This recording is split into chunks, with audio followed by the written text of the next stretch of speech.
নমস্কাৰ ৰেডিঅ' লখিমপুৰৰ শ্ৰোতাসকলক প্ৰীতি সম্ভাষণ জনাই আৰম্ভ কৰিছোঁ আজিৰ অনুষ্ঠান এতিয়া সময় নিশা ৮ বাজিছে আগবঢ়োৱা হৈছে লখিমপুৰৰ বাতৰি নমস্কাৰ লখিমপুৰৰ বাতৰি হাতত লৈ ষ্টুডিঅ'ত এয়া মই মিন্টু শইকীয়া আজি পানীগাঁও ওমপ্ৰকাশ দিনোদীয়া মহাবিদ্যালয়ৰ ৪২ সংখ্যক প্ৰতিষ্ঠা দিৱসটি বৰ্ণাঢ্য কাৰ্যসূচীৰে পালন কৰা হয় প্ৰতিষ্ঠা দিৱসৰ কাৰ্যসূচীৰ লগত সংগতি ৰাখি বিশেষ বক্তৃতানুষ্ঠান আৰু সম্বৰ্ধনা অনুষ্ঠানৰ আয়োজন কৰা হয় মহাবিদ্যালয়খনৰ প্ৰাক্তন অধ্যক্ষ হেৰম্ব দেৱ শৰ্মাই উদ্বোধন কৰা অনুষ্ঠানত বক্তা হিচাপে উপস্থিত থাকি শংকৰদেৱ মহাবিদ্যালয়ৰ অধ্যাপক ডক্টৰ তৰুণ গগৈয়ে বিশ্বৰ সাম্প্ৰতিক ভূ ৰাজনৈতিক পটভূমিত ভাৰতবৰ্ষৰ স্থান শীৰ্ষক বিষয়ত বক্তৃতা আগবঢ়ায় সম্বৰ্ধনা অনুষ্ঠানত মহাবিদ্যালয়খনৰ শিক্ষক শিক্ষয়িত্ৰী আৰু ছাত্ৰ ছাত্ৰীৰ সহযোগত অধ্যক্ষ ডক্টৰ সুৰেশ দত্তই মহাবিদ্যালয়খনৰ সৈতে বিভিন্ন ধৰণেৰে জড়িত অৰ্ধশতাধিক গুণী জ্ঞানী ব্যক্তিক সম্বৰ্ধনা জনায় মহাবিদ্যালয়খনৰ প্ৰতিষ্ঠা দিৱসৰ আজিৰ কাৰ্যসূচীত শংকৰদেৱ মহাবিদ্যালয়ৰ অধ্যক্ষ সোণাৰাম কলিতা লখিমপুৰ কেন্দ্ৰীয় মহাবিদ্যালয়ৰ অধ্যক্ষ গোলাপ শৰ্মা বৰুৱা নাওবৈচা মহাবিদ্যালয়ৰ অধ্যক্ষ গুণীন্দ্ৰনাথ শৰ্মা গোগামুখ মহাবিদ্যালয়ৰ অধ্যক্ষ দিলীপ কাম ৰুখেশ্বৰ ভূঞা নীল চুতীয়া মুনিন শইকীয়া আদি ব্যক্তিসকলে অংশগ্ৰহণ কৰে 1952 চনত প্ৰতিষ্ঠা লাভ কৰা নৰ্থ লখিমপুৰ মহাবিদ্যালয় পৰৱৰ্তী সময়ত অসমৰ প্ৰথমখন স্বায়ত্তশাসিত মহাবিদ্যালয় হিচাপে স্বীকৃতি লাভ কৰাৰ পিছত শেহতীয়াকৈ বিশ্ববিদ্যালয়ৰ মৰ্যাদা লাভ কৰে যোৱা জুলাই মাহত ৰাজ্যখনৰ অন্য 6খন বিশ্ববিদ্যালয়ৰ লগতে উত্তৰ লখিমপুৰ বিশ্ববিদ্যালয়ৰ নৱনিযুক্ত উপাচাৰ্য প্ৰফেসৰ মুকুল চন্দ্ৰ বৰাইও আনুষ্ঠানিকভাৱে দায়িত্ব গ্ৰহণ কৰে মহাবিদ্যালয়খনৰ অধ্যাপক সাহিত্যিক ডক্টৰ অৰবিন্দ ৰাজখোৱাৰ পৰিকল্পনাত প্ৰকাশ পোৱা নৰ্থ লখিমপুৰ কলেজৰ ইতিহাস নামৰ গ্ৰন্থখনৰ তথ্যৰ ভিত্তিত 1952 চনৰ 17 আগষ্ট অৰ্থাৎ আজিৰ দিনটোতেই কলেজখন প্ৰতিষ্ঠাৰ বাবে প্ৰথমখন সভা অনুষ্ঠিত হোৱাৰ কথা জানিব পৰা যায় বৰ্তমান বিশ্ববিদ্যালয় পৰ্যায়লৈ উন্নীত হোৱা নৰ্থ লখিমপুৰ বিশ্ববিদ্যালয়ৰ বাবে আজিৰ দিনটো অতিকে গুৰুত্বপূৰ্ণ গৱেষণা আৰু প্ৰণয়নৰ দৰে গুৰু দায়িত্ব লৈ সাকাৰ ৰূপ দিয়া নৰ্থ লখিমপুৰ কলেজৰ ইতিহাস গ্ৰন্থখনৰ চিন্তা আৰু প্ৰকাশৰ মূল ব্যক্তি ডক্টৰ অৰবিন্দ ৰাজখোৱাই লখিমপুৰৰ বাতৰিৰ আগত আজি কয় আজিৰ দিনটো নৰ্থ লখিমপুৰ কলেজৰ বাবে আটাইতকৈ গুৰুত্বপূৰ্ণ দিন বুলি অনুভৱ কৰোঁ কাৰণ আজিৰ পৰা 75 বছৰৰ আগত আজিৰ দিনটোতেই এগৰাকী দক্ষিণ ভাৰতীয় ব্যক্তি বি.কে. ভাণ্ডাৰীৰ উৎসাহ আৰু পৰামৰ্শ অনুসৰি মহানন্দ বৰা মহোদয়ৰ নেতৃত্বত লখিমপুৰৰ ৰাইজে এই শিক্ষা প্ৰতিষ্ঠানটো জন্ম দিবৰ বাবে প্ৰথমখন মিটিং অনুষ্ঠিত কৰিছিল এই দিনটো আমাৰ লখিমপুৰবাসীৰ বাবে সদায় এটা স্মৰণীয় আৰু গুৰুত্বপূৰ্ণ দিন বুলি মই অনুভৱ কৰোঁ লখিমপুৰ তেলাহী কমলাবৰীয়া মহাবিদ্যালয়ৰ উদ্যোগত অহা 19 আগষ্টৰ পৰা 4 দিনীয়া কাৰ্যসূচীৰে সতীৰ্থ গ্ৰন্থমেলাৰ আয়োজন কৰা হৈছে চৰকাৰী পৃষ্ঠপোষকতাত আৰু সমান্তৰালভাৱে অসমৰ বিভিন্ন অনুষ্ঠান প্ৰতিষ্ঠানৰ উদ্যোগত আৰু মহাবিদ্যালয় কেন্দ্ৰিক গ্ৰন্থমেলাৰ আয়োজন কৰা হয় যদিও এই গ্ৰন্থমেলাসমূহতকৈ কিছু ব্যতিক্ৰম সতীৰ্থ গ্ৰন্থমেলা গ্ৰন্থৰ প্ৰচাৰ প্ৰসাৰ আৰু বিদ্যালয় মহাবিদ্যালয়ৰ ছাত্ৰ ছাত্ৰীসকলৰ মাজত গ্ৰন্থক অধিক জনপ্ৰিয় কৰাত অনন্য ভূমিকা গ্ৰহণ কৰা সতীৰ্থ গ্ৰন্থমেলাৰ নাম গ্ৰন্থপ্ৰেমীসকলৰ অতি পৰিচিত লখিমপুৰ তেলাহী কমলাবৰীয়া মহাবিদ্যালয়ত আয়োজন কৰা গ্ৰন্থমেলাৰ লগত সংগতি ৰাখি প্ৰিয় গ্ৰন্থৰ আলাপ কবিতা পাঠৰ অনুষ্ঠান সংগীতানুষ্ঠান আদি বিভিন্ন কাৰ্যসূচী হাতত লোৱাৰ কথা জানিব পৰা গৈছে সকলোৰে বাবে প্ৰৱেশ বিনামূলীয়াকৈ ৰখা এই 4 দিনীয়া গ্ৰন্থমেলালৈ গ্ৰন্থপ্ৰেমী ৰাইজক সাদৰ আমন্ত্ৰণ জনাইছে আয়োজক মণ্ডলীয়ে লখিমপুৰ জিলাৰ অন্যতম নাটক তথা সাংস্কৃতিক অনুষ্ঠান মঞ্চায়নৰ উদ্যোগত লখিমপুৰ সংগীত মহাবিদ্যালয়ত আজি সন্ধিয়া অশোক নামৰ এখনি নাটক মঞ্চস্থ হৈছে অভিনেত্ৰী নাট পৰিচালক লীলাৱতী দত্ত মজুমদাৰৰ পৰিচালনাৰে মঞ্চস্থ হোৱা নাটকখনিৰ নাট্যকাৰ সপোন জ্যোতি ঠাকুৰ মঞ্চায়নে গত সময়ছোৱাত অনেক নাটক প্ৰযোজনা কৰাৰ লগতে নাট কৰ্মশালা আৰু অন্যান্য সাংস্কৃতিক কাৰ্যসূচীও ৰূপায়ণ কৰি আহিছে মঞ্চায়নৰ প্ৰতিষ্ঠা দিৱসৰ লগত সংগতি ৰাখি আজি নাট প্ৰযোজনাটি হাতত লোৱা হৈছিল যোৱা 15 আগষ্টৰ পৰা 7 দিনীয়াকৈ অসম চৰকাৰৰ সাংস্কৃতিক পৰিক্ৰমা বিভাগৰ অন্তৰ্গত শ্ৰীমন্ত শংকৰদেৱ কলাক্ষেত্ৰ সমাজৰ উদ্যোগত গুৱাহাটীৰ শ্ৰী শ্ৰী মাধৱদেৱ আন্তৰ্জাতিক প্ৰেক্ষাগৃহত অনুষ্ঠিত হৈ থকা 7 দিনীয়া পৰাক্ৰমী পূৰ্বোত্তৰ নাটমেলাৰ আজি তৃতীয়টি দিন আজি তৃতীয় দিনা দুটাকৈ প্ৰদৰ্শনীৰে পংকজজ্যোতি ভূঞাৰ ৰচনা আৰু পবিত্ৰ চেতিয়াৰ পৰিচালনাৰে দুলীয়াজানৰ পথাৰে পৰিৱেশন কৰিছে মাংৰি মেম সেউজী অগ্নিকন্যা নামৰ নাটকখন ইপিনে আমাৰ পূৰ্বৰ বাতৰিতে প্ৰকাশ যে লখিমপুৰ জিলাৰ বিহপুৰীয়াৰ অন্যতম নাট্যানুষ্ঠান ৰংগভূমিয়ে অহা 19 আগষ্ট অৰ্থাৎ পৰহিলৈ প্ৰশান্ত কটকীৰ ৰচনা আৰু কৃষ্ণ ভূঞাৰ পৰিচালনাৰে জ্যোতিপ্ৰসাদ সংগ্ৰামী জ্যোতিশিখা নামৰ নাটকখনি মঞ্চায়ন কৰিব এই জিলাখনৰ নাট্যক্ষেত্ৰখনৰ বাবে এটি ইতিবাচক খবৰ যোৱা 22 জুলাইৰ পৰা প্ৰচাৰ আৰম্ভ হোৱা ৰেডিঅ' লখিমপুৰৰ প্ৰতি ৰাইজে আগবঢ়োৱা পৰামৰ্শ আৰু সহযোগিতাৰ বাবে অনুষ্ঠানটিৰ তৰফৰ পৰা সকলোৰে প্ৰতি কৃতজ্ঞতা জ্ঞাপন কৰা হৈছে প্ৰথম অৱস্থাত কেৱল লখিমপুৰৰ বাতৰিৰে আৰম্ভ কৰা ৰেডিঅ' লখিমপুৰত পৰৱৰ্তী সময়ত শিল্পীৰ পৃথিৱী আৰু কাব্যকুঞ্জ নামৰ দুটি অনুষ্ঠানৰো সংযোজন হৈছে। বহু সচেতন শ্ৰোতাই অনুষ্ঠান প্ৰচাৰত ৰৈ যোৱা আখুৱাহ আঙুলিয়াই দি অনুষ্ঠানটি ৰুচিসন্মত আৰু পৰিশীলিত ৰূপত প্ৰচাৰ কৰাত সহায় কৰি উদগনি যোগাইছে। পৰৱৰ্তী সময়ত আৰু ভালেমান অনুষ্ঠান সংযোজন হ'ব লগা এই ৰেডিঅ' লখিমপুৰে পূৰ্ণতা পোৱাৰ পিছত চুবুৰীয়া অন্যান্য জিলাসমূহকো সামৰি লোৱাৰ পৰিকল্পনা কৰা হৈছে। শ্ৰোতাসকলক জনাওঁ যে আমাৰ লখিমপুৰৰ বাতৰি একে নামেৰে থকা ইউটিউব চেনেল আৰু ফেচবুক পেজ ৰেডিঅ' লখিমপুৰৰ জৰিয়তে শুনিব পাৰিব। নিয়মীয়াকৈ বাতৰিসমূহ শুনি থাকিবলৈ ফেচবুক পেজটি ফ'ল' আৰু ইউটিউব চেনেলটি ছাবস্ক্ৰাইব কৰিব। আমাৰ আজিৰ নিশাৰ লখিমপুৰৰ বাতৰি ইমানতে অন্ত পৰিল। পৰৱৰ্তী বাতৰি প্ৰচাৰ হ'ব কাইলৈ নিশা 8 বজাত। নমস্কাৰ। শ্ৰোতাসকলে ইমান পৰে লখিমপুৰৰ বাতৰি শুনিলে। এয়া ৰেডিঅ' লখিমপুৰ। আৰম্ভ কৰা হৈছে শিল্পীৰ পৃথিৱী। শিল্পীৰ পৃথিৱী অনুষ্ঠানত নাট্যশিল্পী শ্ৰী সূৰ্য কুমাৰ ভূঞাৰ সৈতে হোৱা সাক্ষাৎকাৰৰ আজি ৫ম খণ্ডটি আগবঢ়োৱা হৈছে। সাক্ষাৎ গ্ৰহণ মিণ্টু শইকীয়াৰ। আহকচোন আমি অনুষ্ঠানটিৰ মাজলৈ আগবাঢ়োঁ। শিল্পীৰ পৃথিৱী শিতানত আমি যোৱা 4টা খণ্ডত কথা পাতি আছিলোঁ। জিলাখনৰ এগৰাকী প্ৰবীণ নাটকৰ শিল্পী, সাংস্কৃতিক এক সত্তা থকা ব্যক্তি শ্ৰীযুত সূৰ্য কুমাৰ ভূঞা।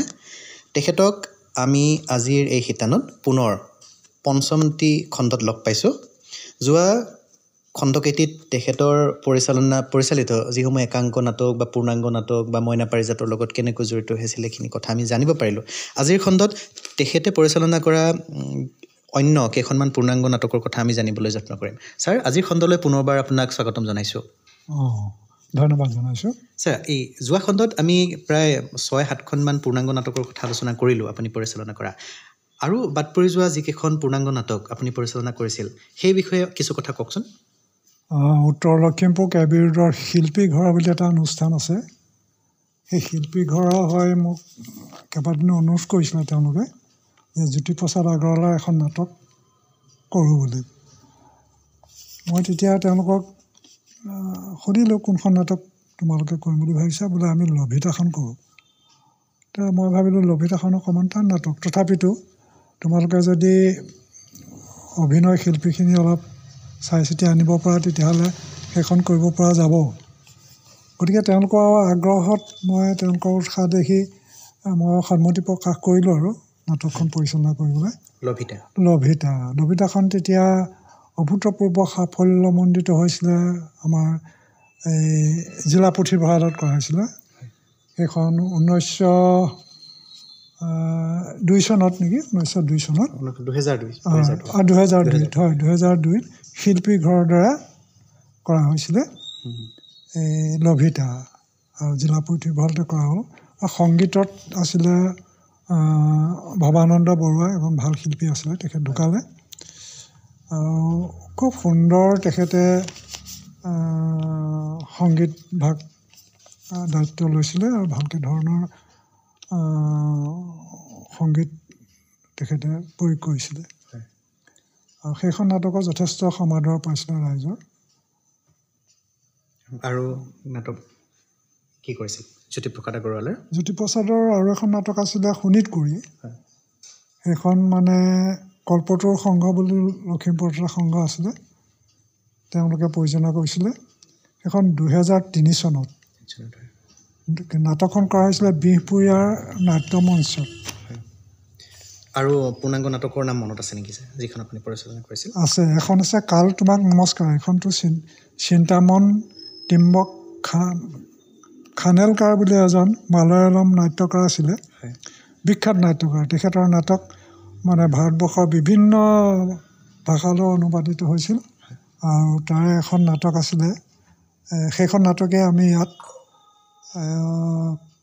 অনুবাদ নাটক ইয়াত কৰা হৈছিলে, মানে অসমীয়ালৈ। কোনে কৰিছিলে? এইটো আছিলে ৰূপালীম সাংস্কৃতিক সংঘ। এইটো 2008 চনত। সেইখনত জিলা পুথিভঁৰালত কৰা হৈছিলে। তাৰ সংগীত ভৱানন্দ বৰুৱাই খুব সুন্দৰভাৱে দিছিলে। সেইখন এখন বৰ মানে কৃতকাৰ্যতা লাভ কৰিছিলে এখন নাটক। যথেষ্ট টান আছিলে নাটকখন। আৰু আপুনি পৰিচালনা কৰা আৰু নাটকৰ নাম কি? এখন আছিলে বৰুৱাৰ সংসাৰ প্ৰফুল্ল বৰাৰ।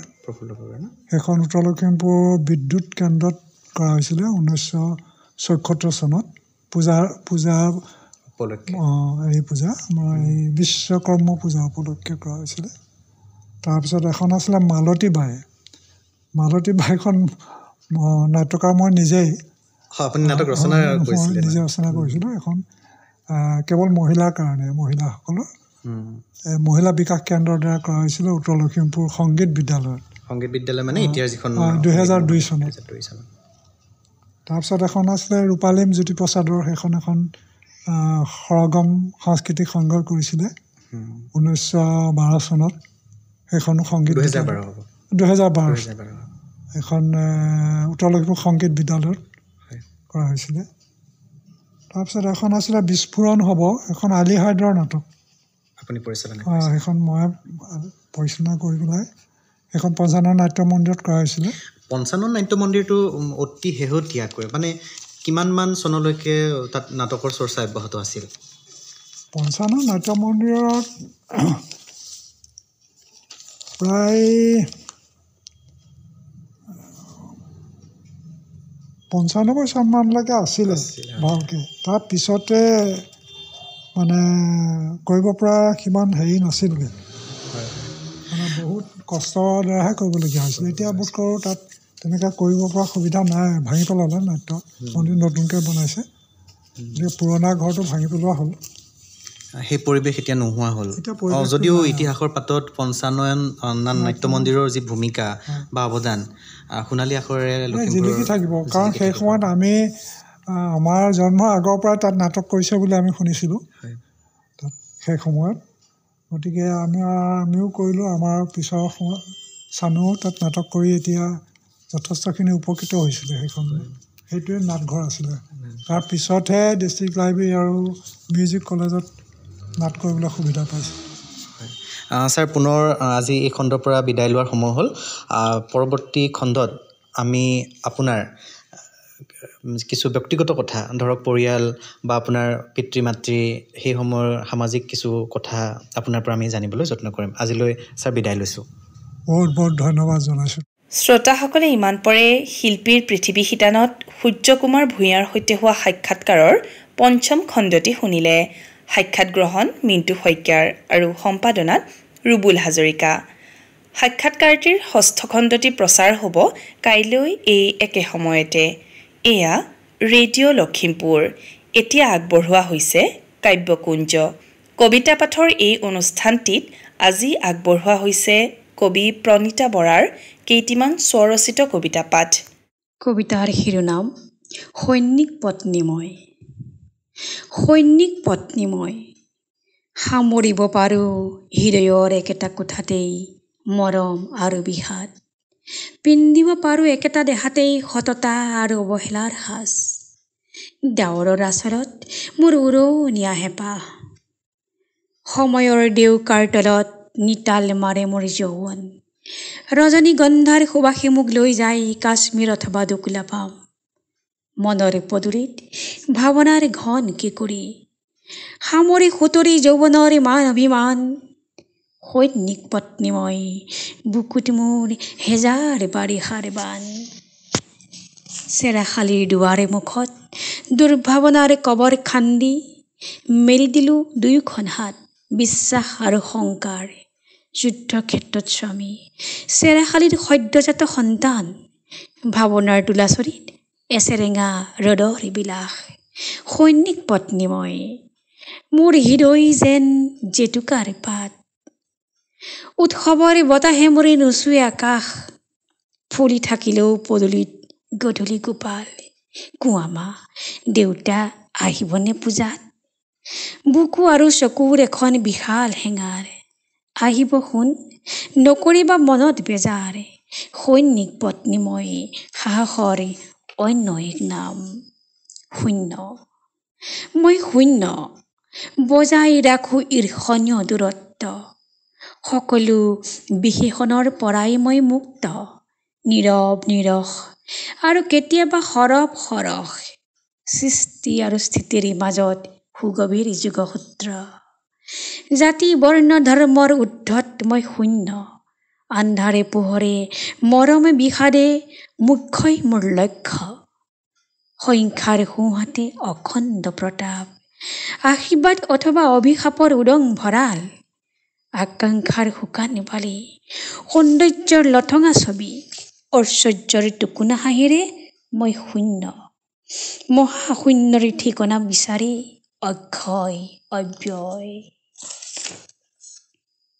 তাই নাৰী ব্যস্ততাৰ শেষত এখন হাতৰ মায়াবী স্পৰ্শ দৃষ্টিত অময়া সুখৰ সৰগী খবৰ তাইওতো বিচাৰে আপোনজনৰ ব্যস্ততাৰ শেষত আকৌ ব্যস্ততা আকুলতাহীন হৃদয়ৰ প্ৰয়োজনীয়তা ভীতিগ্ৰস্ততাৰে দায়বদ্ধতা এজনী খন্তেক পৰৰ বাবেহে সুৰক্ষিত নাৰীৰ মনাকাশত উজ্বলে মাথো মুক্ত বিহংগৰ অযুত আশা এজন সংগী যাৰ সাহচৰ্যত ফুলি উঠে হাজাৰে নিশাৰ ৰজনীগন্ধা হৃদয়ে বান্ধিব নোৱাৰা সম্বন্ধক তাই লালিত পালিত কৰে আপোনজনৰ নিস্পৃহ চেতনাক আদৰৰ চেৰেকীত মেৰাই মেৰাই বান্ধে চাহীন বৃক্ষৰ তলতো জীৱনৰ আগভাগ ছবিবোৰে পোহৰৰ বাট বিচাৰে তাই যে নাৰী